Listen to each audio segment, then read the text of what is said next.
બોટાદ જિલ્લાના રોયસાણા ગામે ચકમપર ગામે જવાના રસ્તે પડતર જગ્યામાં જુગાર રમતા 6 ઈસમો ઝડપાયા, 2 ફરાર। બોટાદ જિલ્લાના રોયસાણા ગામે ચકમપર ગામે જવાના રસ્તે પડતર જગ્યામાં જુગાર રમતા 6 શકુનીઓ ઝડપાયા, 2 ફરાર।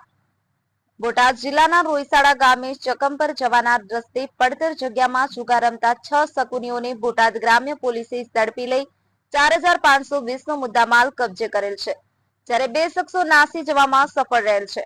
પોલીસે 8 વિરુદ્ધ જુગાર ધારાની કલમ હેઠળ ગુનો દાખલ કરી ધોરણસરની કાર્યવાહી હાથ ધરેલ છે।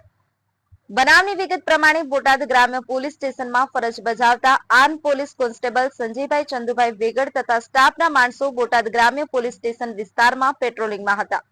તે દરમિયાન 13 જૂનના બાતમી રાહે હકીકત મળેલ કે રોયસાણા ગામે ચકમપર ગામે જવાના રસ્તે આવેલ પડતર જગ્યામાં જાહેરમાં અમુક લોકો ટોર્ચ લાઇટના અજવાળામાં જાહેરમાં ગોળ કુંડાળું કરી અને ગંજી પાતાના પાના વડે પૈસાની હાર જીતનું 3 પત્તીનું જુગાર રમે છે, જેથી રેડ કરતા જીતેન્દ્રભાઈ ઉર્ફે જીતુભાઈ ભરતભાઈ ચાવડા, ભાવેશભાઈ ઉર્ફે મંગળભાઈ મનજીભાઈ જાદવ, નરેશભાઈ બુધાભાઈ ગાંગડિયા, વેલજીભાઈ ઉર્ફે ગટુ, પ્રાગજીભાઈ ચાવડા, મુકેશભાઈ મસરૂભાઈ ચાવડા, સંજયભાઈ કરમસીભાઈ ગોહિલ રહે રોયસાણા વાળાને એક ટોર્ચ લાઇટ મળી કુલ 4520 ના મુદ્દામાલ સાથે ઝડપી પાડેલ છે, જ્યારે મુકેશભાઈ સાકડિયા નસીદપુરા તાલુકો વલભીપુર અને રાજુભાઈ દેવજીભાઈ રાઘવાણી રહે રોયસાણા નાસી જવામાં સફળ રહે।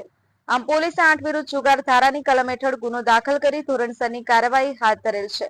ન્યૂઝ 9 ગુજરાતી, બોટાદ।